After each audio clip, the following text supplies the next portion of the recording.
Good evening and welcome to another edition of Everything Vaguely Paranormal. I am Get it Ryan right. Roberts. Hey, I know. I said I'm Ryan Roberts, and this is my partner in the paranormal, Miss Shelley Pruitt. And unfortunately, our buddy Blake is not He's a feeling little too hot tonight. yeah, he's a little under the weather. So, but he is on Right, the comments. He's in the green he room, and is. he's going to be answering all the comments and any questions you have. He'll put them up on the screen for us. Hmm. Because, child, tonight, let's go ahead and give this disclaimer. We know that this is going to deal with some really Hmm. difficult subject matter, and being that we are from Texas, Hmm. we know that there are a lot of people in Texas who were directly affected by this, and we're going to do this in the most respectful way that we can and tell you a Hmm. complete story. We're not going to sanitize the history, though, so be No. aware this could have some triggering things in it. But Ryan, why don't you let them know what they need to know about it? Right. So this is going to be a little bit of a rough one. It's another true crime, and our true crimes always have the ability to get kind of rough. But like we said, we're not going to sanitize history. We're going to tell you the real story of what actually happened. And tonight we are talking about Charles Whitman, or the UT campus shooter that happened back in the 60s. And So that it's, one, yeah, go ahead. I know, what were you going to say? I was going to say that I got an opportunity to I went to a summer camp on the UT campus, Hmm. and I wasn't alive whenever that happened. But my Hmm. mother got very concerned that I was going to be on the UT campus, which was just absolutely. I didn't Hmm. understand why, because at the time I didn't know the story. And then she told me after I got back why she was so worried, and I'm going, "Why didn't you tell me before I went?" And she goes, "Well, I didn't want you to be scared." I go, "But you were flipping out the whole time, taking me up there. Why, you know?" Right. So yeah. Well, I mean, but now they take measures and make sure, they're not going to let anybody ever get back up there and do what Charles Right. Whitman did. But we're going to go ahead and get into it because this is going to be a little bit of a deeper dive into him. So I'm going to go ahead and get started. So Charles Whitman, or Charlie, was born on June the 24th, 1941, deep in the southern reaches of Florida in the small little town of Lake Worth, to his father Adolphus Whitman and his mother Margaret. Now, Charles Sr. was a self made man who started life as an orphan in Savannah, Georgia. His upbringing was incredibly hard, but as he grew up, he learned a trade and became a very successful plumbing contractor. And by the time he was in his late 20s, he was looking for a wife to settle down with. So, about the time Margaret hit 18, she met Charles Sr., and the two hit it off instantly and were soon wed. Now, not long after the marriage, Charles bought a home for his new bride in a Lake Worth suburb. And like young couples do, the two got to work starting a family, which they didn't have to wait long for, because Margaret soon became pregnant with their first child, and soon thereafter they welcomed Charles Jr., or Charlie, into the world. Now, Charlie immediately won the hearts and minds of anyone he came in contact with. He was such a nice and polite child, and the whole neighborhood loved his sunny disposition and absolutely reveled in getting visits from him. They all kept an eye on the little white haired boy roaming the streets and made sure he stayed out of trouble. But he didn't really need the help. He was such a gem, and his parents were so proud. In fact, they were so proud that they decided to have more children. And Charlie soon had two little brothers named Patrick and John. And now, on the surface, the Whitmans looked like the perfect American family. Oh. They had it all: the house, the family, and the seemingly perfect marriage. But behind closed doors, it was a bit of a different story. While Margaret was very loving, forgiving, and affectionate, Charles Sr. was not. He was a disciplinarian, and he ran a very tight ship. He expected perfection in every way from his wife and children. Disappointment was in no way an option, and if Charles Sr. was disappointed, he became violent. Unfortunately, Margaret bore a lot of Charles Sr.'s violence outbursts. She disappointed him a lot, and he thought, as the Whitman patriarch, it was his duty to discipline his wife and correct her. Oh, Mm-hmm. yeah, try it with He's me. I'm not real yeah. good He was one of them. at. Oh, really? Oh I've yes. met a few of those in my lifetime. So now he thought it was his duty to, correct his wife so that she wouldn't disappoint him again. And one of the ways he would discipline her was to beat her black and blue, to the Mm. point that she wouldn't even leave the house until the bruises faded and she could put on a good face for the public. But as the boys began to grow, Margaret wasn't the only one that felt Charles's wrath. The growing boys often disappointed their father and were reminded that they were to achieve perfection to earn his respect. It wasn't given, and neither was his affection. To Charles Sr., respect was very important. It was something he commanded. He had to earn every ounce of it and fight for it every day of his life. From the time he lived in the orphanage to his days in the plumbing field, he had to earn it, and his boys would too. He wouldn't fawn over his sons' every little achievement like their mother did. He was raising men, and by God, they would act like it. It was. I have Mm-hmm. Mm-hmm. yeah, okay. I have issues with that Yeah. right off the So bat. you So can go already you ahead. can already see where Yeah, this is going. you're going to be a man by God, and you're not going to show any feelings or emotions or Nope. anything. And if you're going to be perfect, and you know what? That's how you Mm-hmm. raise psychopaths. Mm-hmm. Absolutely. Now, this was, it was a tough love approach from Charles Sr., and that caused his youngest sons to shy away from their father It's and not stay tough out. love. That's abuse. It is very much so. But to him, this is what That he's would okay, thinking. right? Yeah. Okay. And this chart, and this caused his younger sons to kind of shy away from him and stay out of his way as much as possible. But it would cause the opposite reaction from Charlie. He desperately wanted his father's approval, and he wanted to show his dad that he was worthy of love and respect.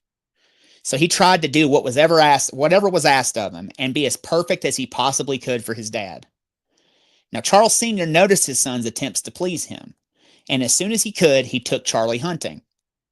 And Charles Sr. was happy to take his son out into the wilderness and bond with him and teach him how to be a man.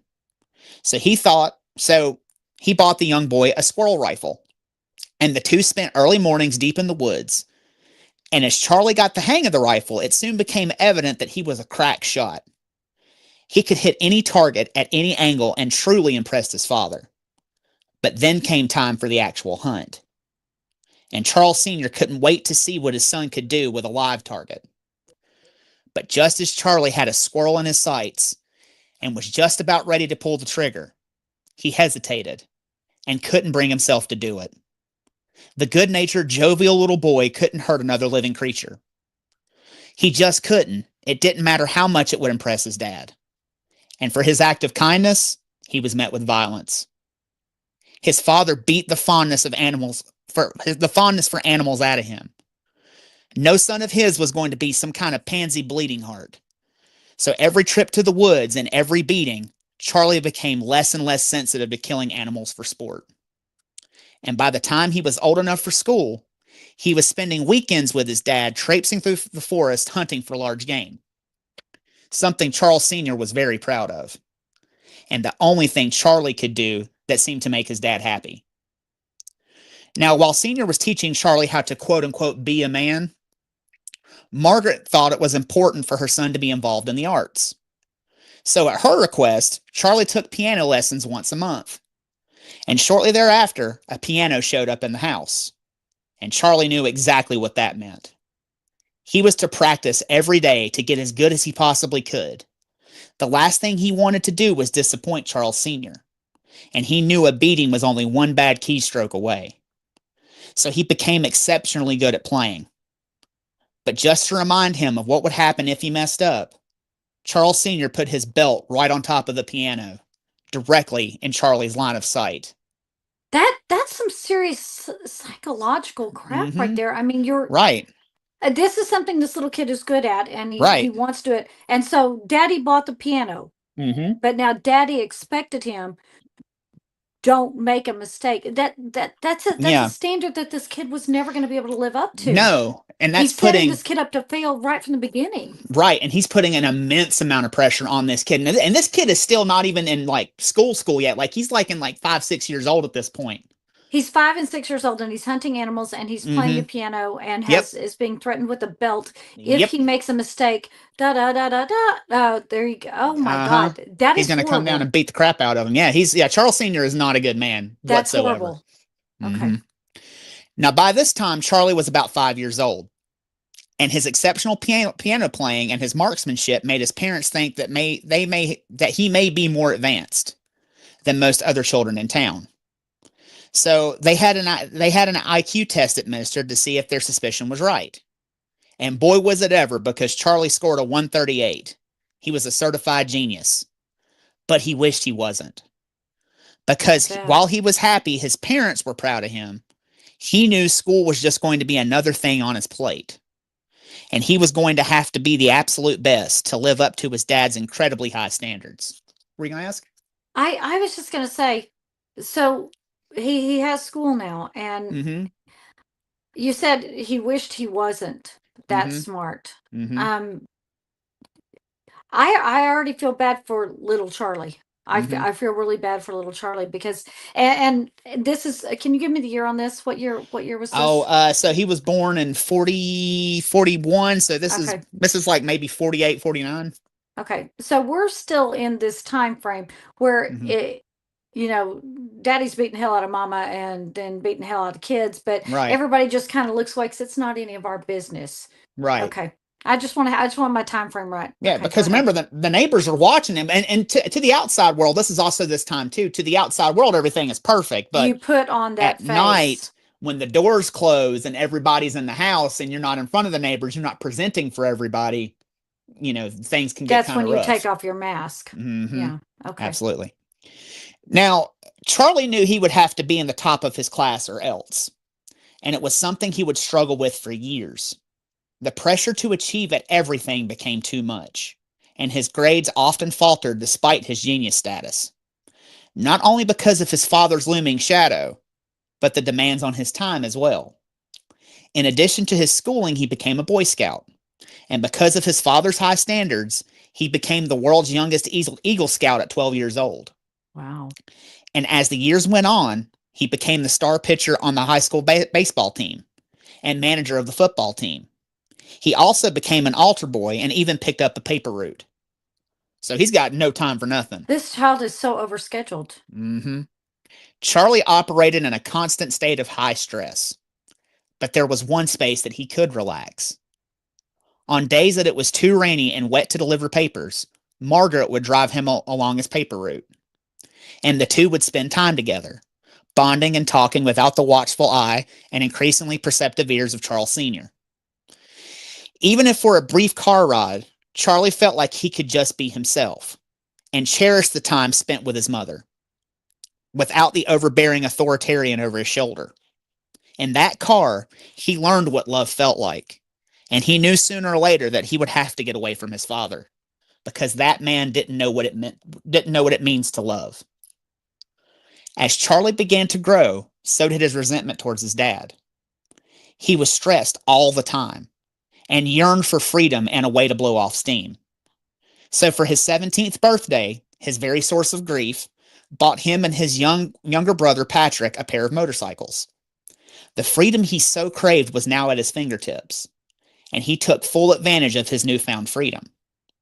He and Patrick spent any spare time they had running the back roads of Florida, living life to the fullest and racing each other at incredibly high speeds. But then one day, it happened. Charlie was rounding a curb and lost control of his bike and slammed into a barrier, absolutely destroying his bike and landing him an extended stay in the hospital. But it wasn't all bad. When he woke up, he was very happy to be alive and to be free of all of his obligations. The only thing he had to worry about was getting healed up. And for the first time in a long time, he felt at ease. But that didn't last too long, because as soon as he was able to go home, the stress was right back on. And now with his bike gone, he had no way to escape. So poor Charlie was right back in the pressure cooker and continued the stress-filled life that he was so accustomed to. That's horrible that Mm-hmm. he actually sees an injury as a good thing Mm-hmm. because that's terrible. What a horrible mindset to think I'm in the Right. hospital. Yay. I Yeah, can because stop. at that point he doesn't have to do anything and he's not being pressured. They're just like, just get better, make sure you're okay. That schedule falls away, all that work falls away. But as soon as he's better, you got to be a man and get back to work. So Did you happen to look and see how long he was actually in the hospital? I think he was in there for maybe about a month. Oh, so he was injured pretty badly. He was. Now, something I didn't put in my notes, his dad did not come visit him one time while he was in the hospital either. Well, no, because he should have been able to walk away from it, right? Mm-hmm. A real Yep. man would have. Oh Mm-hmm. God. Okay. Got lots of hot opinions on that son of a bitch Oh yeah. already. Okay. Oh, you just wait. Oh boy. But as school was ending and he was approaching his 18th birthday, all of his friends and extracurricular organizations were having big end of year parties. And at one of these parties, someone offered Charlie a beer. And with all the pressures of life coming down on him, he felt he deserved that beer and guzzled it down. And then another, and another. And before he knew it, he was coming into his own. The beer made it easy to talk to girls and have a good time. And after the next few beer soaked evenings, Charlie found that each party became more and more fun. And as long as he had a beer, he felt relaxed. But about a week before his 18th birthday, he made a big mistake. The football team had had a big end of year keg party, and Charlie had lost track of time. It was an hour after his curfew, and he had to go. So he quickly left and began his walk home, the entire time telling himself that his dad was asleep. His dad always had the same bedtime, and like clockwork every night without fail. So Charlie made a plan to go around the back of the house and go through the kitchen door so he wouldn't wake his parents up. That way, no one would be any the wiser that he came in late. So as he walked into his yard, he went around back, and what he saw made his heart sink instantly. His dad was still awake and was waiting for him in a lawn chair sitting right by the pool. Charlie instantly felt in his gut that this was going to be very bad. Mm-hmm. It wasn't going to be some friendly aw shucks father son talk about the dangers of drinking and responsibility. This was going to be a vicious beating. But little did he know how bad it was going to be. Charles Sr. had been waiting for something like this.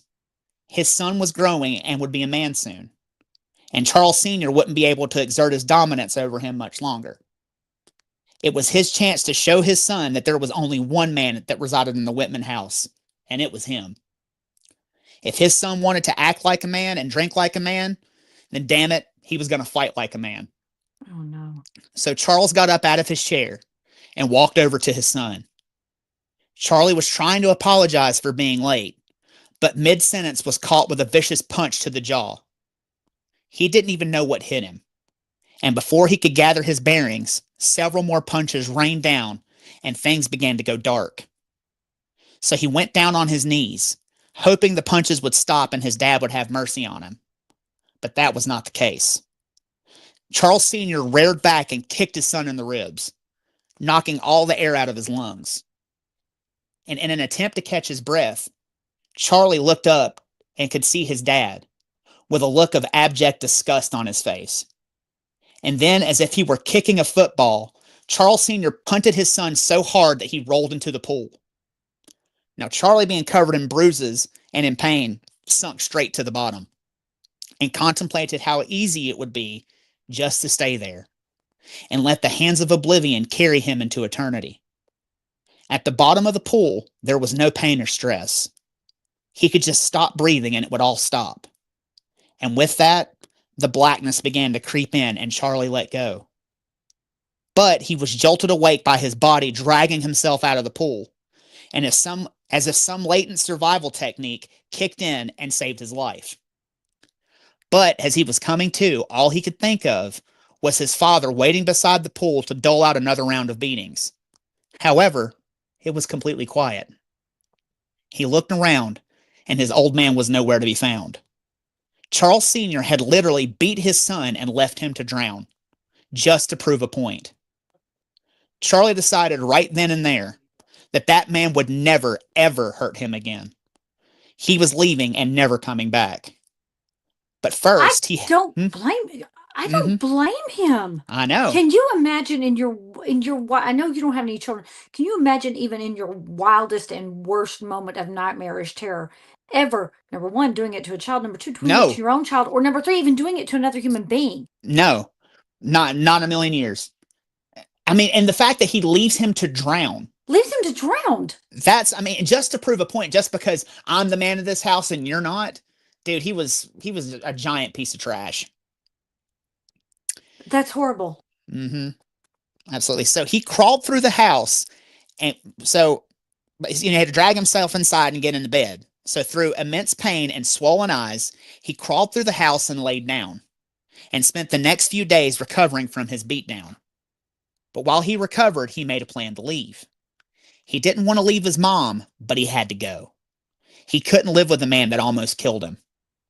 So without saying a word to anyone, Charlie joined the Marines, and on July the 6th, 1959, hopped a train to Parris Island, South Carolina, to go to boot camp. Now, Charles Sr. came home that evening, and his son was nowhere to be found. And he somehow figured out what his son had done. So he contacted the Marine Corps recruiter, and he told the recruiter that his son was an undesirable recruit, and they should cancel his enlistment right away. But the recruiter told him no. Charlie had signed his name on the dotted line, and now he was a Marine. Charlie had finally done it. He had escaped his father's clutches. Now, compared to life at the Whitman home, boot camp was a cakewalk for Charlie. Oh, I bet. Yeah. Mm-hmm. He followed instructions well and excelled at everything, especially marksmanship. The Corps knew they didn't have a normal recruit on their hands. He was real officer material. But the only problem is he only had a high school diploma. If he was going to be an officer, he would need a higher education. So the Marines offered to pay for his college tuition and send him to officer school when he was done, and Charlie jumped at the chance. But he had to pick a school and a major. And he mulled it over for a little bit, but ultimately landed on the mechanical engineering program at the University of Texas here in Austin. The Marines thought this was a great idea, and before Charlie knew it, he was heading to Texas. Now, he arrived in Austin and began school in September of '61, and really enjoyed exploring the city and the UT campus. He even met a few friends, and took up karate and scuba diving as a couple of new hobbies. He was absolutely thriving, and just when he thought it couldn't get any better, he met her. What were you going to ask, Shelley? No, go ahead. I might have been jumping your story. Go ahead. Oh, you're okay. So then he met her. Her name was Kathleen Heisner, or Kathy for short. She was the daughter of a rich rice farmer from Needville, Texas, and she was studying to be a school teacher. And from the moment he laid eyes on her, he was in love. She was the girl next door that every man yearned for, and Charlie was no exception. He thought she was out of his league, but threw caution to the wind and just had to talk to her. So he said hello, and before long, the two were dating. And about a year later, Charlie proposed, and Kathy said yes, and in August of 1962, the couple were wed. The ceremony should have been the best day of Charlie's life, but he had invited his family out to Texas to see him get married. Let me guess. Daddy came too? He came too, and his presence loomed over the entire wedding. Now, he enjoyed seeing his brother and his mother, but he was none too thrilled to see his dad. Also, he could tell his mother wasn't doing well. The years of abuse had caused her to drop weight, and anytime Charles Sr. was nearby, she became extremely jumpy and nervous. Charlie began to beat himself up because of it. He thought that if he was just a stronger man and put up with his dad's abuse just a little bit more, it wouldn't be raining down on his mother. But for the sake of the guest and his new bride, Charlie internalized it all and pressed on. Shortly after the ceremony, his family left. His mothers and brothers had to go against their will, because if they didn't want to get left in Texas, they had to leave with Charles Sr. And the I elder said, Whitman, leave me in Texas. Adios. I would have I'm too. a Texan now. Yeah, screw that. I ain't going back to Florida with you. I'm going to stay here. Yeah. Now, the elder Whitman had seen enough, and his word was law. So when it was time to go, it was time to go. So they said their goodbyes and left, leaving Charlie visibly upset. But he sucked it up and continued on with the reception. His new wife knew something was wrong with him. He had never really opened up to her about his family, and now she could see why. She wanted to ask him about it and get him to open up a little bit more, but she didn't want to pry, and this was a celebration. So she just left it alone, but remained concerned for her husband. Shortly after the wedding, the fall semester kicked off, and the couple got a small apartment and settled back into student life. And things went well for a while, and Charlie tried to be the best husband that he could be. But his imposter syndrome from years of abuse reared its ugly head. He believed he didn't deserve all of the good fortune that had come his way lately. He especially didn't believe that he didn't deserve Kathy. He thought that no one as lovely and as amazing as her should love someone like him. He felt like an imposter in every aspect of his life. And because of that, he fell into deep depressions. And every time he did, his grades would slip, which caused him to work even harder to get them back up and put himself under an immense amount of pressure. But despite his best efforts, his grades slipped to a C average, and the Marines saw that their investment had messed up. So they sent Charlie a letter informing him that he was to return to active duty and report to Camp Lejeune, North Carolina, to resume his time in the Corps. So he's done two very stressful things. Mm-hmm. Well, actually three. Mm-hmm. He's moved Mm-hmm. from to Texas. Mm-hmm. He's now in college, which is difficult Right. and stressful, and Mm-hmm. he's gotten married. Mm-hmm. Then you throw, so that's three very stressful events. Right. Then you throw in that now, Papa Asshole's done showed up, Right. and he's basically taken a dump all over his wedding. Mm-hmm. And Charles sees his mom, who isn't doing well, and obviously he loves her, and he's feeling guilt because he didn't do more for her. That's something that a lot of kids of abuse do, is they go, why I couldn't save them. It wasn't your job to save them. You are the child. You are not responsible for any of it. Oh yeah. But that doesn't I stop can the relate. guilt. I can totally relate to Charlie, in that aspect, because there were times where I felt like I should have been able to do more, when I was growing up, and I couldn't. But as a child, that's No. you can't. That's the adults have to figure it out because they're the adults. Right. Absolutely. And I'm not saying that there aren't victims and bullies, and but yeah, the adults, Right. that's never on the kids. If there's anybody who, No. just know it wasn't your fault. If you were one of those kids, it isn't your fault. No, it's not. It's the adult in the situation that was the abuser is the problem, not you. It never was you. No. So I see that. I can see how this person has a very warped sense of reality. I can definitely see He how does. the imposter syndrome. That's very. Those words are very interesting to me, because why he had always been so perfect, and now his grades are slipping. Right. Now he's not measuring up that level of perfection that he himself didn't set. It was set for him. But as like you're saying, like, I can relate to Charlie in this aspect, like, because you didn't want to, you walked on eggshells, and you didn't necessarily want to do anything to set that person off, and when you did, it was always bad. So you always kind of felt like you were never like good enough, because you had to appease somebody else's sensibilities. You know what I mean? Yeah, when you're trying to live up to someone else's standards, I understand how someone can feel like they're an imposter, because the only standards you need to live up to are your own. Absolutely. Whatever that is. And he was given this set of standards. They were never his standards. It was put in place for him. Just impossible really standards that he was never going to be able to meet. So I can see how he would constantly feel like he was falling short. Okay, I'm trying to get a good psychological picture. Oh no, you're of this fine. guy's makeup. Okay, right, and he's also putting this unwanted pressure on himself too, because he's carrying that over from his childhood. He was always under pressure, and now he doesn't have to. I mean, he has to keep his grades up. He's been conditioned to keep this pressure, and now at the slightest misstep and not being perfect, he's sent into this tailspin. Right. Okay. Absolutely. Okay. Now he's failed at college, and he's being recalled to Camp Lejeune. Right. He's being recalled to Camp Lejeune. Now, this absolutely crushed him. He knew this was going to happen. Things had gone too good for way too long. And just like his childhood, the rug was being pulled out from underneath him. He was literally going to be 1,000 miles from his wife until she finished school.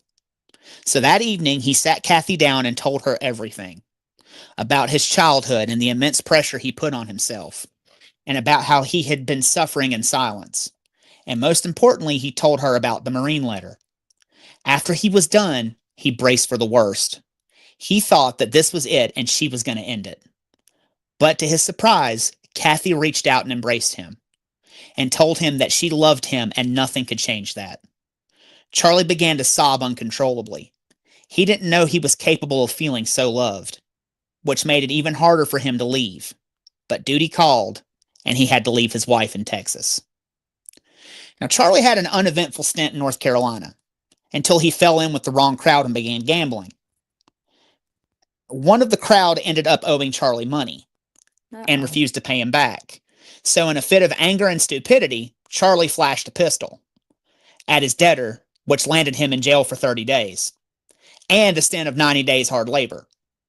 Now that's interesting. Why would he Mm-hmm. choose to flash a pistol? That's I don't know. Like I said, he just, he I don't hasn't know. shown a penchant for violence before, and now suddenly, in an effort to get back Mm-hmm. money, he decides maybe it's Mm-hmm. because he's a Marine. Well, there's Maybe it's that. because of his upbringing, and Mm-hmm. as a man should Remember, repay his debts. right. And Yeah. respect is very important because his dad drilled that into him. So maybe that's why he did that too. Is this the first time we see any inkling of Yeah, him kind of right. Kind of trying unraveling a little to? bit. Yeah, because Mm-hmm. he's left his support system, the person Mm-hmm. he does believe loves him. He Mm-hmm. left her back in Texas. Yep. Never a good thing. Never leave your No. support system behind. Take your support No. system. Figure it out. You'll figure it out. If you can. Sometimes you're in situations like Charlie and you can't take them, but do what you can to get them out there to you. Now, by the time he was done, he only had a little bit of time left on his stint in the Marines. And in the summer of 64, he was honorably discharged. He could go back to the life that he so desperately missed. And most importantly, he could go back to his wife. So he hopped the next train back to Texas and almost cried when he saw Kathy. She had graduated while he was gone and had gotten herself a job as a biology teacher. So she and her husband pulled their money and rented a little brick house in an Austin suburb. Charlie was so happy to be back in Austin that he wanted to give back and became a scoutmaster and role model for the neighborhood children. But he also had a deep desire to return to school. The only problem was the Marines were no longer footing the bill, so he needed money to re-enroll and ended up taking a job at Central Freight Lines to make extra cash. He also took another job at the Texas Highway Department as a surveyor, which brought in just enough money to get by. So if he wanted to go to school, he would have to find a way. He knew what he had to do, but he absolutely dreaded it. But being out of options, he swallowed his pride. And one afternoon picked up the phone and called home. He spoke to his mother for a bit, and then had to do the hardest thing he ever had to do. He asked to talk to his dad, a man he didn't want anything to do with. But in his desperation, he needed his help. Charles Sr. came to the phone and spoke to his son, as if the two had never had a falling out. The two talked for a while, but then Charlie revealed the reason for the call. He needed money for school. His father did not hesitate and willingly offered as much money as he could. He accepted, but knew he was making a deal with the devil. But if it got him back in school, he didn't care. Wait, so Daddy just says, "Yeah, sure. How Yeah, much do you sure. need?" Yeah, because it's a means of control over Charlie. I was fixed to say that there's going to be a string on that. Be careful. Mm-hmm. Yeah. Okay. Maybe. So with his father's money, he re-enrolled in the engineering program. But he no longer had the passion for the subject. So he switched to the architecture program, and that's the first time he began to take notice of the tower at the center of campus that lorded over the entire university. Since he was an architectural student, he would stare at the tower and marvel at the craftsmanship. It almost became an obsession, because anytime he got the chance, he would go to the top of the tower and stare out over the city. It became his refuge when the world below became too much. At the top of the tower, he was safe and in control.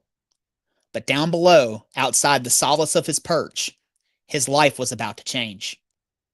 His mother was getting sick of her living situation. Charles Sr. had become unbearable to live with, and his mother couldn't tell him about this on the phone. That was entirely too risky. So she began sending him postcards, outlining the nightmarish abuse she was living through. And he would write her back, encouraging her to leave.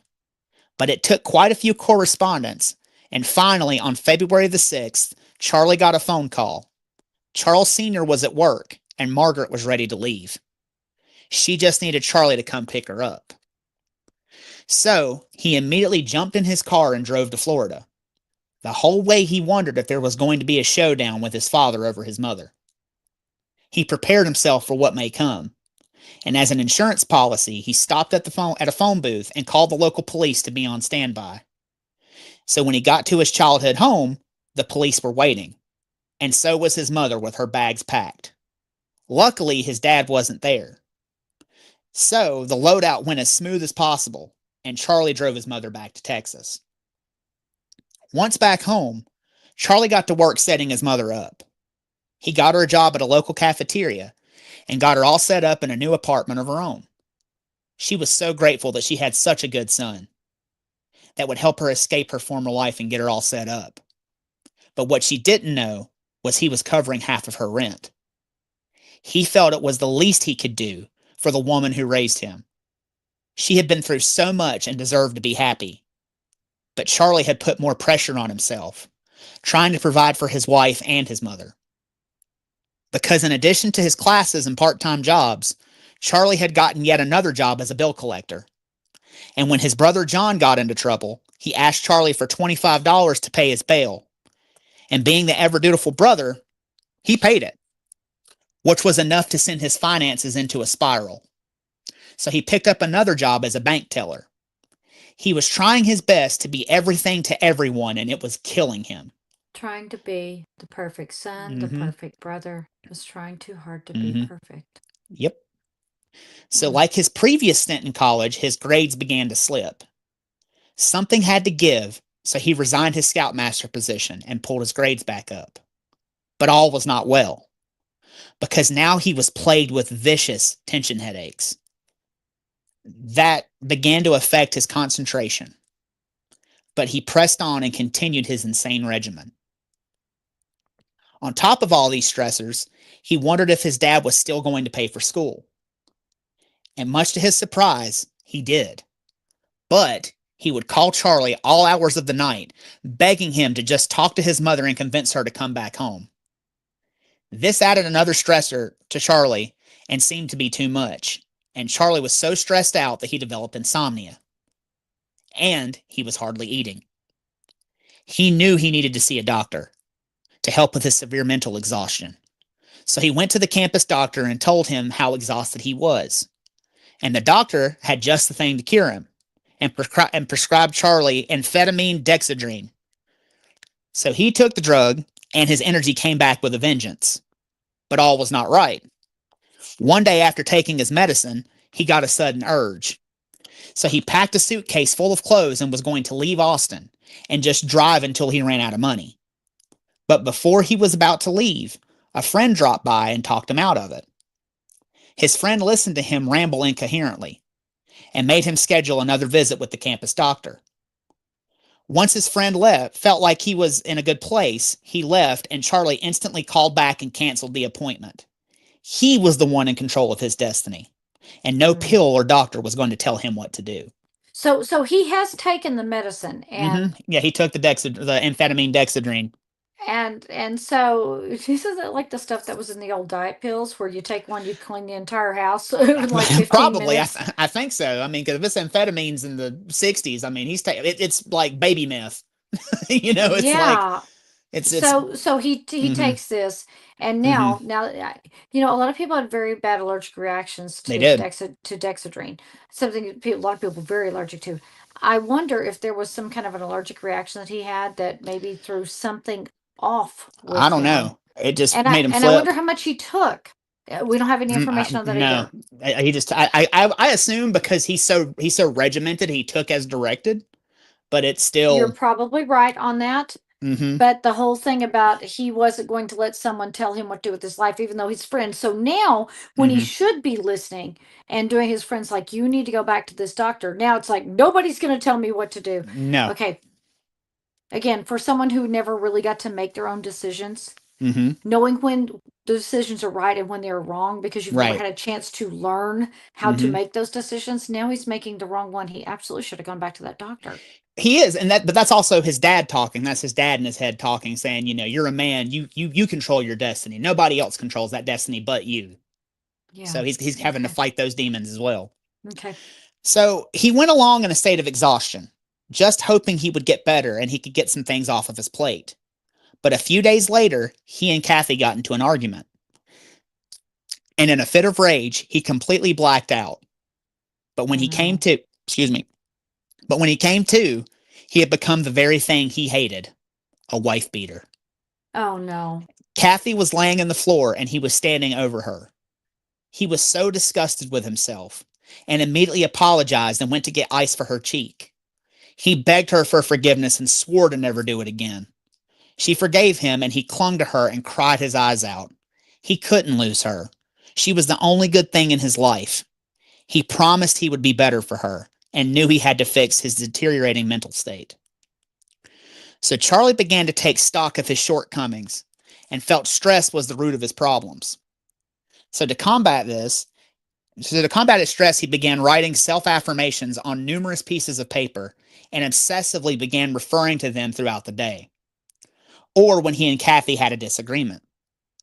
But he knew the obsessive writing was a deeper symptom of something else, and the fights with Kathy had become worse. He would often have to walk away from her because his rage would become so great.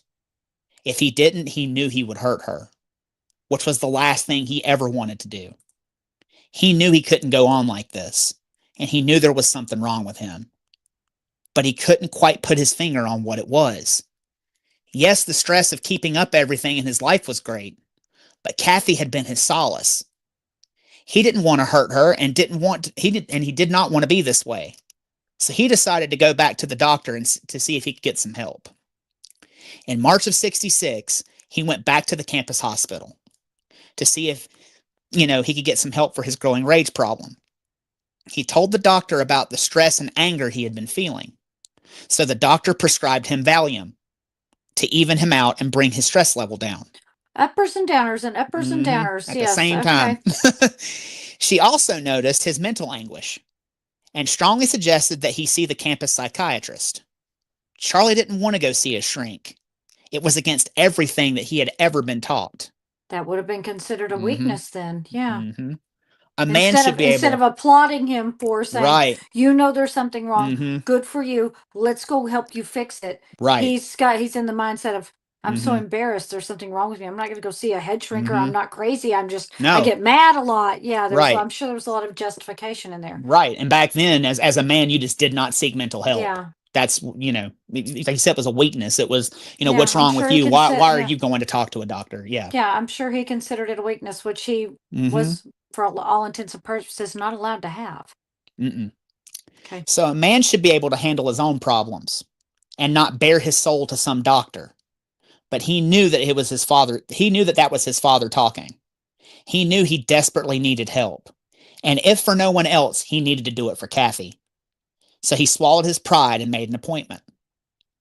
On March the 29th, he went to go see campus psychiatrist Dr. Heatley. As Charlie began to tell the doctor about himself, Dr. Heatley noticed that he was quote-unquote oozing with hostility. He observed Charlie get so angry that he gnashed his teeth. And the next minute, he observed Charlie crying. So Dr. Heatley probed deeper into Charlie's life and determined that the separation of his parents was the trigger for his recent woes. Charlie tried to tell him that the separation was not the source. He told the doctor, quote, "Something is happening to me, and I don't seem like myself." But Heatley seemed convinced that the mood swings and aggression were just outlets for Charlie's stress. He again tried to tell the doctor that there was no link between his parents' failed relationship and his mental state. But the man just wouldn't listen, and Charlie dropped a foreshadowing bombshell.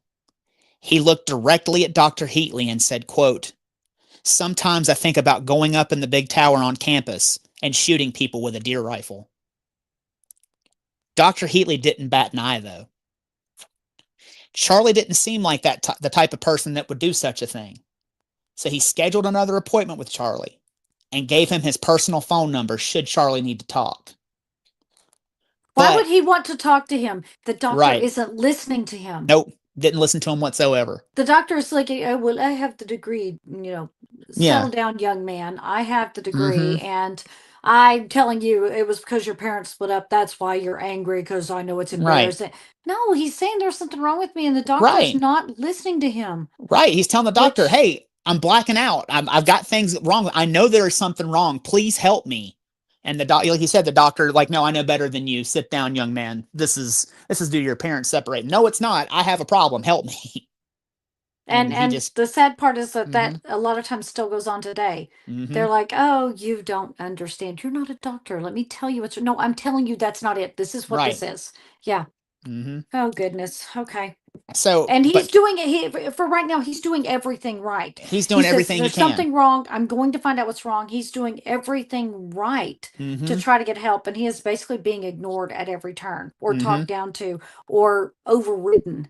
mm-hmm. And oh gosh, okay, Yeah, I mean, it's that 1960s. Oh, you'll be just fine. mm-hmm. Here, rub some dirt on it. It'll be okay. Yeah, And this is not one of those issues. So now Charlie never returned to the clinic. After he left the session, he felt worse. Charlie had tried to get help, but no one listened. They thought they knew better than he did, but he would show them all that they were wrong. In the following months, his rage began to grow, and his headaches got worse and became debilitating. He couldn't get any relief, and the headaches were only contributing to his rapidly deteriorating mental state. So he gave up and began to give into his violent urges. But like everything else in his life, he sought perfection. He was going to end his life, but he was going to take as many people as possible with him. If it was worth doing, it was worth doing right. And by the time he was done, the whole world would know his name. The world had failed him. And when he needed help, no one listened. So he was going to make them all pay for their indifference. He was actually going to do it. He was going to climb the tower and shoot as many people as he possibly could. But there remained two major problems with his plan. His wife and mother could not go on dealing with the grief and pain knowing what he was about to do. Before he could carry out his plan, they would have to die. Now, Charlie had come to the decision to kill. And after he did, he seemed to let go a little and loosen up. He seemed more pleasant and easygoing, a major departure from his previous demeanor. It was like all the pressure weighing him down was gone. His friends and family marveled at the change and thought maybe he had turned a corner, but they didn't know how wrong they were. He had been planning and plotting for months, and on August the 1st, 1966, the day arrived. He got up that morning and took his wife to work. Everything was going to be over soon. He knew once he climbed the tower, there was no coming back. But before he could enact his plan, he had to get supplies and figure out how he would kill his wife and mother. His first stop was the hardware store, where he bought a Remington 700 6mm bolt-action rifle and an M1 carbine semi-automatic rifle and a new hunting knife. Then he swung around to Sears and bought a 12-gauge shotgun. He was damn near carrying an arsenal. But with all his supplies in the bag, he ran by his mom's work to pick her up and took her out to a movie. A lot of people were going to have a lot to say after his plan had come to fruition. But one thing he wanted them to know was that he loved his mother. Even as he knew it was her last day on Earth, he wanted her to have one last good day. And after the movie, he took his mom home and dropped her off, knowing full well he would return later that night and end her life. He sped home after dropping her off, and when he got there, he pulled out his typewriter. He sat down at the kitchen table and began to type a note for authorities to find when they found his wife's body and were looking for answers. The words came easily as he clicked away, pounding every key with intent to explain why he had lost it. And these were the words that he had thought about for the last few months. He wrote, "I don't quite understand what compels me to write this letter. Perhaps it is to leave some vague reason for my actions. I don't really understand myself these days. Lately, I have been the victim of many unusual and irrational thoughts. These thoughts can constantly reoccur, and it takes a tremendous mental effort to concentrate on useful or progressive tasks. I spoke to a doctor in March for about 2 hours and tried to convey to him my fears that I felt overwhelming violent impulses. After one session, I never saw the doctor again. And since then, I have been fighting my mental turmoil alone and seemingly to no avail. After my death, I wish that an autopsy be performed to see if there is any visible physical disorder. I have had tremendous headaches in the past and consumed 2 large bottles of Excedrin in the past 3 months. It was after much thought that I decided to kill my wife Kathy tonight. I love her dearly and can't pinpoint any specific reason for doing this. I don't know whether it's selfishness or I don't want her to face the embarrassment of my actions. I intend to kill her as painlessly as possible. Is that the entirety of his letter? Mm-hmm. Yeah. Now, after typing the last word, he got up and rushed out the door to go pick up his now doomed wife. He picked her up at about 10 p.m. and drove her home, and placed his exhausted wife in bed when they got back. He kissed her on the forehead and told her he had to go do something, but would be back soon. She said okay, but she wanted him to come back and she wanted him to come back soon and lay in the bed with her. He said he would and he would see her shortly, and then he drove to his mother's house. Charlie arrived at her house around midnight and began beating on the door. His mother was scared at first, but when she looked through the peephole and realized it was her son, she let him in. Her perfect son. Mm-hmm. But something seemed very off. As she walked towards her bedroom, she noticed he hadn't spoken, and he seemed almost zombie-like and dead behind the eyes. She asked him why he had come by the house so late, and all he did was grunt and took a swipe at her. She had seen this kind of behavior in her ex-husband, so she instinctively dodged his attack, but the next time she wouldn't be so lucky. He tried again, but this time she blocked him, and suddenly he hit her hand with a karate punch, so hard that it broke her fingers and almost ripped them off. She couldn't understand how her loving, nice little boy had turned into whatever this was. Her perfect son. This is awful. And while she stared at her mangled hand, she didn't notice Charlie drawing his knife. And before she knew it, he plunged it deep into her chest. She looked down only to see the knife's handle sticking out of her ribs and deep red liquid running down her nightgown. Charlie grabbed the knife and yanked it out of her chest, and blood pumped furiously out of the open wound, with every beat of her heart until she passed out on the floor. As she lay at her son's feet, her body made involuntary jerks and gurgling noises. And not wanting her to suffer, Charlie pulled out a pistol, cocked back the hammer, and placed a bullet in his mother's skull. She instantly went silent and felt no more pain. Now with her gone, he said upon cleaning her up.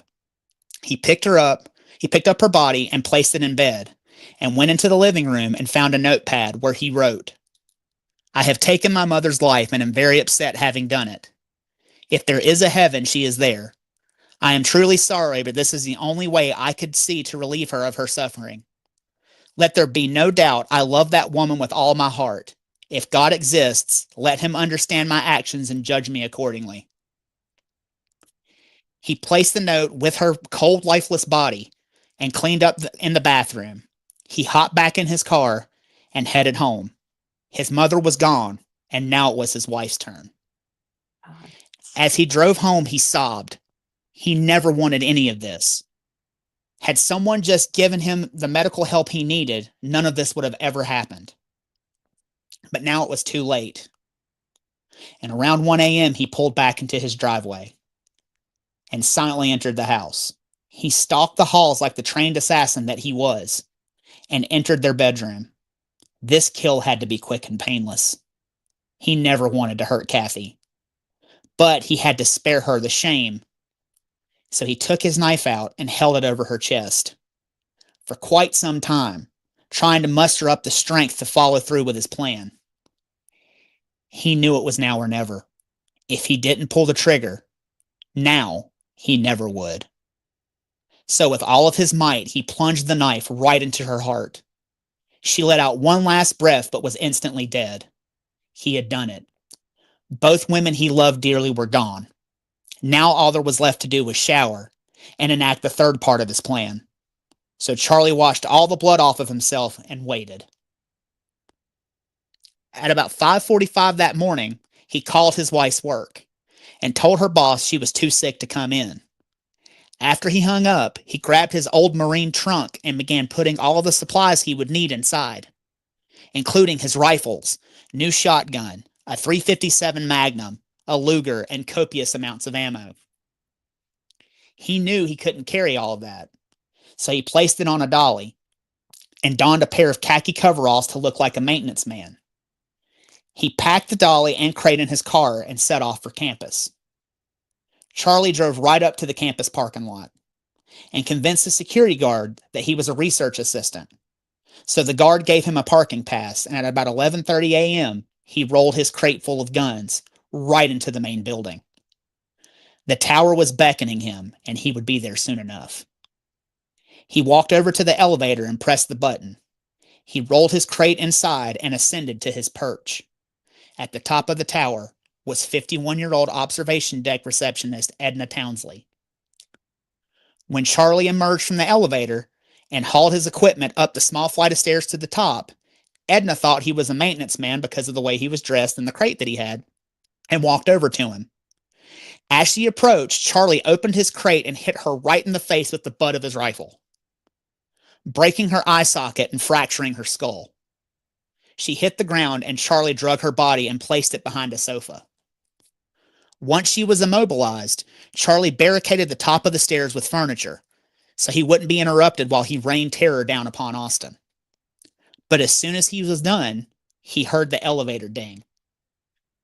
M.J. Gabor, his sister Marguerite, his wife Mary, and Marguerite's husband William, and his son Mike and Mark Taylor were coming up the stairs, headed directly for Charlie's position. Mark and Mike were ahead of their parents and reached the barricade first and tried to go around it. But Charlie was waiting on the other side. And by this time, he had broken out his shotgun and opened up both barrels blazing on Mark, blasting half of his head clean off and smearing his brains on the wall. Mike caught some of the blast in his left shoulder, hitting him hard enough to knock him to the ground and send him sliding down the stairs. Charlie reloaded and stuck the barrel of the gun out of the barricade and opened up again, this time hitting Marguerite and Mary Frances in the face and chest, dropping both like a sack of potatoes. Mike cried out to MJ and William, telling them not to come any closer or they would die. The two men heeded the warning and hopped the elevator to go get help. Satisfied that he had defended his domain, Charlie walked back to his weapons and laid them out. Edna was still suffering behind the couch, so he walked over and put her down like a dog, shooting her in the head to end her suffering. Once she stopped breathing, he grabbed his carbine rifle and walked to the edge of the observation deck and took a deep breath. This was it. The world would remember him now. From his perch, he would be judge, jury, and executioner. He raised his rifle and put his eye onto the scope. His reign of terror had just begun. Shelley, you okay? I'm just listening. Okay. I know what's about to happen, so yeah. Okay. I'm good. Okay, I'm just checking on you. And I told you it was rough. It's going to get a little bit rougher. So Claire Wilson and Thomas Ekman were first-year anthropology students. That morning, they left their class. They realized it was incredibly hot. Claire was 8 months pregnant, and Thomas knew she needed to stay hydrated. So he convinced her to swing by the student union for a soda. As they walked across the mall in front of the tower, Thomas heard what he thought was the backfire of a nearby car. But when he turned to Claire, he saw her on the ground holding her stomach and covered in blood. Charlie had claimed his first victim, Claire's unborn child. Thomas was in an instant state of panic and dropped down to try to help Claire, when suddenly another loud boom rang out and Thomas's chest exploded. He toppled over backwards and fell dead where he stood. Robert Hamilton Bayer was a mathematician and physicist with a promising future. The 33-year-old was working on several black hole projects and equations that would change the way scientists thought about the universe. But tragically, on August 1st, 1966, he would meet his end at the hands of an emotional black hole. As he and his PhD student, Devereaux Huffman, walked across the mall, they heard a crack, and Robert went down. A bullet had struck him in the back and caused his spine to explode, sending bone fragments into his intestines, liver, bladder, and kidneys. Devereaux immediately rushed to Robert's aid and, for his trouble, caught a bullet in the arm. Devereaux realized rather quickly what was happening and knew if he didn't feign death, he would surely die. So he went limp and laid down next to his dead friend. David Matheson, Roland Elke, and Tom Herman were walking across campus to meet their buddy Thomas Ashton for lunch. As they were walking into Charlie's line of sight, David was talking with his hands when suddenly his wrist exploded. The other two leapt for cover in a nearby doorway of Shefdal's jewelry store when Roland suddenly realized they had left David out in the open. So Roland bravely ran out to grab David, but was immediately hit in the thigh. David saw his friend drop, and with strength from adrenaline coursing through his veins, tried to use his good hand to drag his friend to safety. About that time, the manager of the jewelry store, Homer Kelly, looked out the window and saw the grisly scene playing out. So he ran out with Tom Herman in tow to drag Roland to safety. But before the men were completely able to take cover, Charlie was able to hit Homer in the leg. However, they got out of his sight and huddled in the store, nursing their wounds to the best of their ability. But their friend Thomas Ashton was still out there. He had been running late to their meeting and was running across campus to catch up to his buddies. But as he rounded the corner onto the street that his friends had just had their nightmare scenario on, he heard a loud crack and stopped dead in his tracks. His shirt turned red and was instantly soaked with life-giving liquid leaving his body. Thomas instantly collapsed dead on the spot. Charlie had claimed yet another victim. Immediately afterwards, Nancy Harvey and Ellen Evangides were leaving the tower building to go have lunch, but heard several gunshots. So smartly, they went back inside to wait out whatever was happening. But a security guard inside assured them that everything was okay. He convinced them that they should go about their day. But as they left the building, shots again rang out, and Nancy was hit in the hip. The bullet ricocheted off of her hip bone and hit Ellen in the thigh, causing both women to go down. Over on Guadalupe Street, 17-year-old Alec Hernandez was delivering his papers on his morning route when he heard a loud pop sound. Suddenly, a bullet ricocheted off of his bike seat, hitting him in the groin and sending him over his handlebars where he landed flat on his back. A classmate of Alex named Karen Griffith saw Alec get hit and ran over to help when a bullet hit her in the shoulder and ripped her lung apart. She hit the ground and tried to scream, but the blood pooling in her lungs caused her to gurgle and spray Alec with the blood from her mouth. The poor girl was drowning in her own fluids. Thomas Ray Carr wasn't far behind the wounded teens. He was walking home from an exam when he saw the two teens brutalized. He ran over to help, and Charlie spotted him. The sniper placed a bullet right at the nape of his neck, causing his spine to be crushed, and for it to shut down his bodily functions over the next hour as he died an agonizing death. Right after Carr was hit, David Gunby was running back to the library to grab a book. Charlie spotted him running and placed a bullet in his left arm that continued into his side and severed his small intestine, lodging itself in his kidney and rendering him immobile. As Gunby went down, newlywed couple Adrian and Brenda Littlefield were coming out of the tower building and began running, but were nowhere near as fast enough because Charlie was able to hone in on them and put a bullet in her hip and one in Adrian's back. With the Littlefields immobilized, Charlie turned his gaze back to Guadalupe Street, where Paul Sontag and his girlfriend Claudia Rhett were walking to the doctor's office. They ran into their friend Carla Sue Wheeler, who told them that there was a sniper in the tower, and dragged them behind a concrete barrier for cover. Paul thought she was just being hysterical, and wasn't convinced her claim was true. So he stood up to tell her there was nothing to worry about, but as soon as he opened his mouth, a bullet went in and burst out of the back of his head. Claudia jumped up and began screaming for her boyfriend. Carla tried to convince her to stay behind the barrier, but it was too late. A bullet sailed through her hand and went directly into her heart. At this point, the police were aware that there was a situation at the tower, so they began blocking off streets and dispatched officers to campus. The first officer to arrive was Billy Paul Speed. He and his partner saw the bodies on the mall and hid behind a concrete railing. But it was to no avail because Charlie saw them hiding and shot Billy Paul right between the eyes. Behind the police barricade, electrician Roy Schmidt was talking to other citizens who were hanging out and discussing the incident. The police told him and the others that they were far enough away and that they were in no danger. But they all heard a loud pop, and Roy was nailed right in the chest. He was immediately given medical attention, but nothing they did could save him. No one was safe. After killing Roy, Charlie scanned the streets for a new victim and found one in 38-year-old PhD student Harry Walchuk. Harry was at a newsstand on Guadalupe Street looking for a newspaper. When Charlie's scope passed over him, Charlie pulled the trigger and blew his chest out. Another successful kill. The people of Austin were at his mercy. But little did he know the people of Austin were about to fight back. While the citizens of Austin and the police were coming up with a plan of attack, Charlie continued his spree, shooting basketball coach Billy Snowden in the shoulder, Sandra Wilson in the chest, Iraqi exchange student Abdul Kassab in the elbow, and his girlfriend Janet Paulus in the chest. Marine veteran and AP reporter Robert Hurd was hit in the shoulder while heading towards the tower, and funeral director Morris Homan was hit in the leg while using his ambulance to transport the wounded to the hospital. By this point, angry citizens and police knew there were shots raining down on their fellow Austinites and where they were coming from.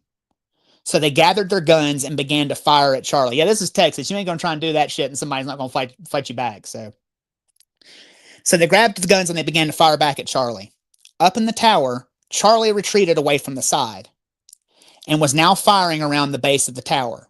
He may not be able to hit long-range targets, but anyone fool enough to rush the tower would meet a swift end.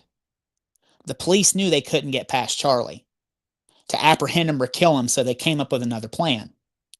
They got the best sharpshooter on the force, named Marion Lee, to go up in an airplane and use his skills to try to take out Charlie. While on paper it sounded good, when the plan was executed, it didn't work. The airplane circled the tower in tight circles, getting closer and closer each time. But before Marion could even get a shot off, Charlie opened fire and hit the fuselage of the plane 3 times. So the pilot bailed out and flew off. They were going to have to find another way in. Wait, the pilot bailed out? Yeah, he was like, nope. He flew away. Yeah. Oh, okay. He aborted the mission. Okay, Yes. when you said bailed out, I thought you meant he parachuted out. I was like, I don't remember that in the story. No, he didn't parachute out. He was like, not screw this, but we're getting out of here. Okay, he took the plane away. When we say bailed out, I was like going, whoa, what happened to the dude who was the sharpshooter? Okay. He went down. They changed the mission and he flew the plane out of there. Got he was like, okay. no, we can't do this. He keeps hitting the plane. We got to get out of here. Okay, so that plan isn't working. So now they have to come up with another plan because they couldn't get to the tower. They couldn't fly around the tower. Right.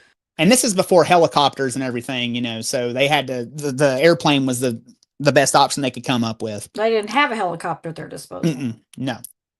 Now, meanwhile, Officer Houston McCoy had heard the call for help come across his radio and responded. Once on the scene, he grabbed a rifle from one of the student vigilantes and recruited Public Safety Officer Dub Cowan and Officer Jerry Day to figure out a way into the tower. They stopped several maintenance staff and asked them about a way in. The staff told them that there were tunnels that ran underneath the whole campus and told the men how to get into the tower building using them. So the 3 men found an entrance and went through the tunnels and came out in the basement of the tower building. They made their way to the lobby and knew they were going to the top.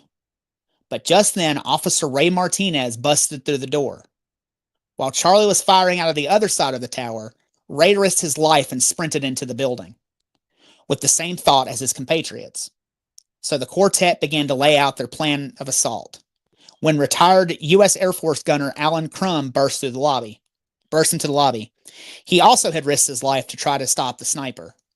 So all the men linked up and loaded their weapons. As far as they were concerned, this son of a bitch was going down. The plan was to take the elevator up, run up the last flight of stairs, and ambush the sniper as fast as they could. With that, the men boarded the elevator and took the longest ride of their lives. Every man made peace with the fact that they may not return, and amped himself up to take on the enemy at the top. Once at the top, they found M.J. Gabor, trying to use a phone in one of the offices and trying to call for help. He told them who he was and about the nightmare scenario that he and his family had encountered on the stairs. He warned them to be careful, and Jerry took him downstairs to get medical attention. The remaining men continued up the steps, where they saw the women from Gabor's family massacred on the stairs along with Mark. Dub Cowan stayed behind to help them as the other three pressed on. Mike was still injured and laying near the barricade. He warned them that Charlie was up ahead and that he was a madman. Houston pulled him away from the barricade and down the stairs so he could get first aid, while Alan and Ray got past the barricade. About this time, Jerry came back up the elevator and realized that Alan and Ray had no backup. So he got Houston to come with him to support. Ray radioed their position to the police department and was told that Charlie was on the north side of the observation tower. So he decided that now was the time and went out onto the observation deck, crawling and hugging the wall. Houston was right behind him, and the two stopped when they realized that Charlie was just around the corner. They needed some kind of distraction to throw Charlie and draw his attention momentarily. Then they could strike and end this whole thing. Luckily for them, Alan had approached Charlie's position from the other side of the deck, and like his two friends in law enforcement, knew they needed a distraction. But almost as if God himself was listening, Alan's rifle slipped out of his hands, and when he went to grab it, he grabbed it by the trigger and the rifle went off. Charlie jolted and aimed in the direction of the sound. Ray and Houston used this opportunity to spring from their position, and while Charlie was distracted, Ray fired 6 shots point blank at Charlie, but only hit him in the ribs once. Charlie snapped back in their direction and aimed his gun at Ray, but before he could pull the trigger, Houston cocked his shotgun and shot him twice, once in the chest and once in the face. Yet Charlie still tried to mount an offensive, but Houston was having none of it. He walked up to the now defeated sniper and blasted him in the head one more time for good measure. Charlie's final act was over, after killing 17 people and injuring 32. Charlie was finally snuffed out. Not long after he was dead, investigators found his other handiwork. They found the corpses of his wife and mother. They also found the notes that he left, and followed his wishes and had his brain examined. And Charlie was right. There was something wrong with him. A walnut-sized tumor was in his head and pressed right up against his, Shelley, how do you say it? Amygdala. Amygdala, yes. Right up against his amygdala, the part of the brain that regulates the fight or flight response. So since his death, many believe that that was the cause of Charlie's severe headaches and psychosis. Numerous tests have been done on individuals that have tumors in the same area, and those tumors have caused individuals to do anything from losing impulse control to becoming nymphomaniacs or even becoming psychopaths. So many now are convinced that Charles's problem, that so many now are convinced that that was Charles's problem. The pressure from the tumor caused him to snap, and he became a raging psychopath. To these people, Charles's actions were no fault of his own. He was simply a man at the mercy of nature, and his body betrayed him and caused him to do what he did. However, there are those that believe the tumor is just an excuse. To them, the tumor is a nice little bow on a neat little package. They argue that the tumor never caused Charlie to lose impulse control. Everything he did was planned to a T, and he could not have carried that out in any way if he was in the throes of psychosis. They feel Charlie was just a liar, who tried to be everything to everyone. He absolutely loved the praise of others, and it was what sustained him. So when he was at the end of his rope, and he couldn't keep up appearances any longer, he decided to kill and be remembered for something that he was good at, rather than admit his life was coming apart at the seams. Whether the reasoning, the city of Austin and the world will never forget Charles Whitman and what he did on that faithful day in August. So that's his story. Yeah, it's brutal. Sorry, Mhm. I got It's caught okay. up because I knew about the lady's unborn child being It's okay. killed. I knew that's what was It's coming. okay. I didn't know if you Um, were crying because of that or because of like the story leading no, up with just his. the whole build up. The whole Yeah. build up is awful. Just from the moment that Mhm. this mother who has suffered all this abuse Mhm. from this man that she was married to, and the child she doted on, who in all essence kind of helped to rescue her. Now he's the one that causes her death, not this monster she's been Mm-hmm. living with that's been beating the hell out of her every day for her whole life. Right. It's her treasured child, her perfect son. That Mm-hmm. just really got to me. Mm-hmm. I don't know if this I'm going to tell you, I don't think that this is at all nature. Now, I don't think that nature can be completely ruled out as being a factor. Right. I think this is nurture. I Mm-hmm. think this kid grew up, and I'm saying kid because this is the part where I'm excusing the child. The child had so much pressure on him, Mm-hmm. was in a violent household, was very lived in a world of threats, walking on eggshells. And Mm-hmm. whenever the child became a man, the man still had that ingrained in him. He was conditioned to be perfect. Mm-hmm. And whenever he fell short, of course, he felt like he was an imposter. Mm-hmm. Um, but I'm going to tell you, I do agree with the people who say that this was 100% premeditated. Mm-hmm. He took his mother to give her a nice meal. He wrote a letter. He bought khakis and had a way to get his guns in, and was talked his way in. And at any point he could have stopped. And Yeah. he didn't choose to. He chose to end 17 people's lives, plus his mother and his wife, two people who loved him, loved Mm-hmm. him. And so I guess that technically they always say 17, but I think they always leave out the mother and the wife as if they didn't matter. He actually killed 19 people, Mm-hmm. 17 on a campus. Um, no, I do think there was something wrong with him, but the amount of premeditation that went into this, he knew I what he mean, was doing. do you think it could have been both, that the pressure became too much from the headaches and like the constant pressure up against his fight or flight center, that it could have caused him to like that caused the initial snap, but the premeditation was from something else. Does that make sense? It does make sense, but Mm-hmm. again, I'm not saying that I don't think that that played a part. Mm-hmm. But I think that all of this was so premeditated. He was going to be his own man, as his father Mm-hmm. had always told him to be a Mm-hmm. man, stand up, be noticed, and be a man, do what a man Right. does. I'm gonna hunt. My dad told me to hunt. I'm gonna get up here, I'm gonna hunt. Mm-hmm. And that's what he was doing. He was Mm-hmm. hunting those innocent people down on the ground. He was up above the world, and for that moment, he was the damn king. Mm-hmm.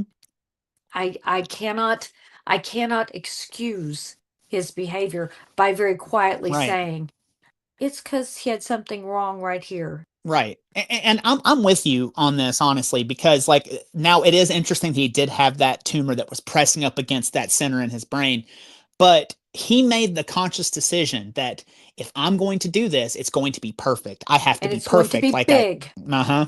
I'm going to take out as many people as I possibly can in addition to myself. Like I mean, it was a grand suicide by cop essentially because he knew Yeah. that's what was going to happen. He never Um, planned on coming down. no, he knew that was it. And Like, that right mm-hmm. there, that tells me all I need to know. He never planned to come down. He took enough ammunition that he was didn't at some point he stopped for a little while and eat a candy bar up there. Isn't that part of that was one of the he reports had that some was given? cans. He had some cans of spam. He had some sandwiches and stuff that he had He was gotten. planning. See, he planned to be up Right, there for a long time. That he is not did. snap. Snap is a moment of rage. Oh my God, blind blackout, and then you look and you're like, "What did I just do?" Oh my God, Mm-hmm. that's a momentary loss of control when you snap. That's this something just happens. He planned every step, even to make sure his tummy didn't get hungry. Okay, but do you think that he had been, like you said, he had been talked down to his entire life. He had been kind of dismissed his entire life by people who were in positions of authority. With his dad and everything. But he had his doctor who told him, "Oh, there's nothing wrong with you." Do you think maybe that was just like, okay, that's the final straw. This is not necessarily a snap. I mean, that was the flashpoint essentially. But I would do you? agree because he was tired of not being listened to, so he was Right? going to make the world hear him. Listen, exactly. But that Um. is not technically snapping. Oh, you're not going to listen to me? I'm going to make you listen now. Mhm. And then he planned how to do that. Do you think that if he had gotten medical attention from that doctor, that this would have happened, or do you think that it would have shown itself up later on in life? Maybe he would have done the same thing to somewhere else. Well, it was after the doctor ignored him and didn't Mm-hmm. listen to him that he began to completely lose control of his Mm-hmm. anger and beat the hell out of the one person Right. well, both the people who loved him the Right. most in the entire world. And I think had he been listened to, and again, we are very late to the game in terms of Mm-hmm. mental health. Right. But I think had they noticed that something was wrong and had they listened to him, I think they probably would have put him somewhere. And Mm-hmm. again, they were not ideal situations back there, No. but at least then he would have been away from the public. He would have been getting some kind of treatment that, maybe they might have found it then. Maybe they would have given him an Mm-hmm. x-ray or a scanner then and seen that there then, and perhaps have tried to figure out steps to take. Mm-hmm. Yes, I think had he gotten help right then, I don't think that 19 people would be dead. Right. Well, do you think though that it was that he just couldn't handle rejection because he had been rejected his entire life, from his father and by members of the community who were in positions of authority. And then that doctor finally, he bears his soul to this doctor. It took him so much to be vulnerable and open up to this doctor about what was happening to him because at that time, remember, men did not go see anybody about their mental health. Do you think that like his heightened sense of vulnerability and that rejection like just fueled that anger to kickstart what happened? So, okay, so this is interesting, and I just now thought about this. Uh-huh. I'm going to do my best to answer your question on this. Okay, so the first time he told somebody everything, that was Mm-hmm. Kathleen, Mm-hmm. and she hugged him.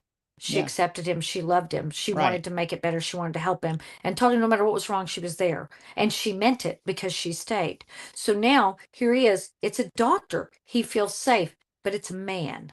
Mm-hmm. And it's a man. If you remember early on, you said that daddy was the tough love, the He abuser, was. and mama was the one who said, I love you, Mm-hmm. and would be like, it's okay. But now this man was saying, no, you're fine. Walk it off. It's because your mom and daddy broke up. Grow up, boy. Instead of, okay, you have a problem. Let's go. Let's see what we can do.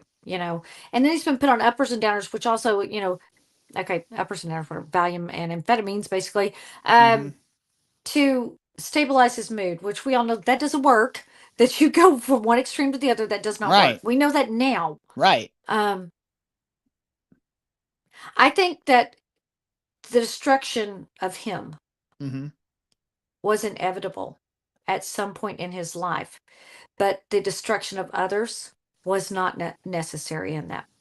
Mm-hmm. I think that he was probably going to have issues his whole life, but had he been listened to, and again, it was a man, you might be right, it was a man who told Mm-hmm. him, walk it off, basically. Mm-hmm. And that could have very well been the I'll show you moment. That, and he was also taught to be so great his entire life, and he could not stand going out in a moment of mediocrity. He wanted to be remembered, and he did what he did because of that. Yeah, So I don't. But what a cowardly way. What does it say? says, while I do believe he was legitimate psychological issues along with medical problems, at any time he could have turned himself in. True, Jennifer. That's I that's very agree. true. Mm-hmm. I agree. And that is why I will not give him, I'm not going to let him off the hook Mm-hmm. with saying that he had a tumor. And yes, something was wrong, but he could have stopped at any time. I'm You totally know, with you. He could have stopped. At any point, right. from the time that he talked his way in to the time when he took his mother out to dinner, he could have stopped then. Mm-hmm. And if somebody he treasured as much as his mother, if he was willing to do that, there he wasn't going to stop after that. You know, one of the most ironic things about this whole story is, though, is as I was reading, and I read Ryan Green's book on the subject. I have it across the Do you have room. the name of it? You want to tell them what the name of it I is? think it's called Sniper in the Tower by Ryan Green. I had it over That's here, but I know correct. it's That's so correct. Ryan Green. He's fantastic. He's a fantastic author. I've used some of his source material before. He's great. Go check him out. Anything he writes is great. So that's the Um, book that you pulled your information from. yes, by Ryan Green. I believe it's called A Sniper in the Tower. It's around here somewhere. Anyway, um, yeah. I mean, he just. I don't know. I do feel bad for him on one hand because I he feel bad for was the child. I feel bad for right, the child. but what he chose to do and how he chose to go out, there was a better way. He could have chosen anything else to do. And he could have stopped at any time. There were Hmm. multiple people that he crossed paths with that he could have gone, I've got to stop. What does it say, Ryan? Okay, so Morgan says Slight part was because of the tumor, but the trauma from the abuse and what he saw and how he was taught, I feel that he had a much bigger part of the reason as to why he did what he did. I will say I don't think he could fully love or possibly accept being loved considering what he did to his mother and wife. True. Now, what I was going to say too, the ironic thing about this is I was reading that book, the tumor that formed in his brain, they said was most likely the after effects of some sort of head trauma that he had suffered. And the thing is too is like his dad beat the crap out of him, so they're saying it could have been from one of his dad's beatings that caused that tumor in his head. So No. his I put the blame on his dad too. His dad's like responsible for most of this. So let's go ahead and let's wrap this up. Are you going Mhm. nature or are you going nurture on this?